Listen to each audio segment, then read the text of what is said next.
One of the best parts of Earthbound is its randomness. We've talked about it before. Enemies that don't seem to make sense, towns that make you suspend disbelief, obscure social references, and so on. This week's boss is one of those random Earthbound things. Not only are you still dripping sweat from the last battle, but it seemingly makes no sense. I don't even know how to describe the whole scenario, but I'll try my best. You're about to fight a boss that can insta-kill you and has the highest HP of any foe you've come up against. Oh yeah, and it's dirt with eyeballs. It's Trillionage Sprout.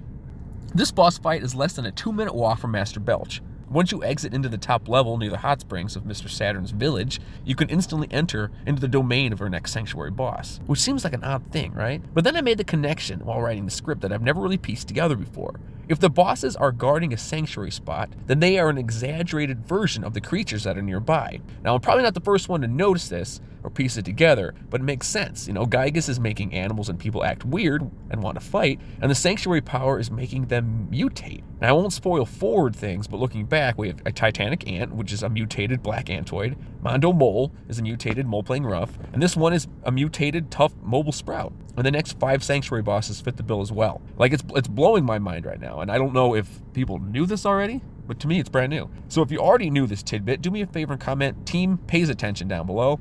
And if you are having your mind blown with me, then comment Team New in Town, so I know where we all stand. And back on track. I want to put a small note here. There's a meta cutscene that you can get from the Mr. Saturn who offers you a cup of coffee. You can drink it now or after the boss, though on this most recent run, I drank it before the boss. I feel like it's more impactful if you drink it after the Trillionage Sprout, so it'll be part of the next video. I'm not jumping over it. So, under the nose of Master Belch, there's a powerhouse tucked away into a cave that seems to be creating its own minions. And I say that because one of my favorite named enemies only appears in this one spot. And it needs no introduction, because I'm sure we've all already giggled at it before. I am of course talking about the Ranboob.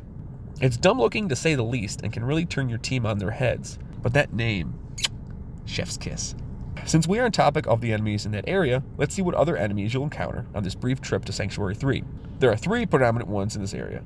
A strutting evil mushroom, which are of course pains in the butt. Tough mobile sprout, which notoriously steal your PP and wreck strategies. And of course our buddies the Ranboob, which always seem to travel in groups of 2 or more. So you've exited the hot spring area and entered the cave to the north. If you're not careful, you'll be immediately ambushed by the enemies. They come hard, they come fast, and they can track you over larger distances than normal. If you are sucked into a battle, luckily, they seem to typically line up in the same row, so PSI fire is a great way to inflict damage across the board.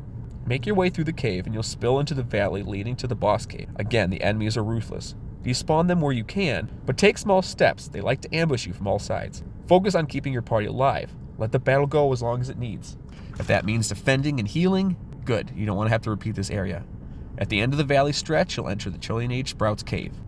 I'm going on the record to saying this is my favorite of all the caves. The soil and surrounding walls give off this great feel of a lush environment, and the little water spots and mushrooms growing really adds the aesthetic. Right inside, you'll find a Coin of Slumber. Equip it to any of your players. It adds a whopping 30 defensive points. Continue on. I don't really think any enemies spawn in this cave. She should be good. Talk to the boss start thing and begin your battle with Trillionage Sprout. Trillionage Sprout is the guardian of the third, your sanctuary location, called the Milky Well. The Trillionage Sprout is aided in battle by 2 tough mobile sprouts, which can heal the Trillionage Sprout with life up. This boss is the first enemy encountered by Ness and his friends that can diamondize you, and is one of the very few enemies that can do so. Its name is a contraction of the phrase Trillionage, in reference to its appearance, a withered sprout that has evidently survived for a relatively long span of time without maturing. The player's guide says this piece of trivia, which is one of my favorite and least favorite trivia I've ever heard. The Trillionage Sprout is unlikely to be literal, as 1 trillion years is far older than the estimated age of the universe. So thanks for that bit of knowledge. So now let's talk battling. Trillionage Sprout is immune to paralysis, so you cannot cut it off like Mondo Mole. It doesn't help that it's entirely likely to start this battle being mushroomized due to its high concentration of mushroom enemies throughout the dungeon. If all of your party has a bad case of shrooms, it might be worth it to use your exit mouse and try to escape before losing the fight. Which, by the way, you can use exit mouse to leave a battle. Not sure if I've mentioned that before. If only 1 or 2 of your party is mushroomized, then it shouldn't be too difficult. Just avoid using powerful PSI or bottle rockets with that character. Overall, the battle isn't too difficult as long as you avoid being diamondized, which is up to luck, so Good luck. Fire hits all enemies, so use it to take out the tough mobile sprouts while also dealing large damage to the Trillionage sprout. It is also a good idea to equip the Great or Travel Charms to avoid being paralyzed. Heal, heal, heal.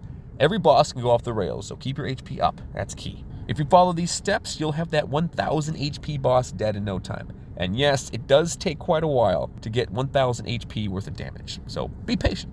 Before we wrap up the video, I want to talk about one controversial thing the player's guide says. It says that the Trillionage Sprout is the true boss of the zombies, stating that it's the source of all darkness in Threed. This technically isn't the case, as the route in Milky Way is optional, and the player can go to Threed after defeating Master Belch. That's right, this is the second sanctuary in a row that is an optional sanctuary that you don't have to do in sequence. Take all that in and remember that even the player's guide can be wrong.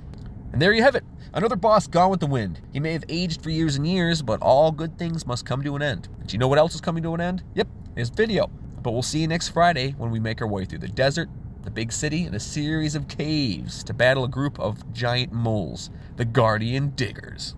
Thanks for watching the video. I'm still enjoying making these. But did you know that I also make non-game related videos? This time, I think I'll link an old skit from a few years back on the right. But I'll keep the boss playlist on the left so you can catch up. I'll see you next week, and like always, later days.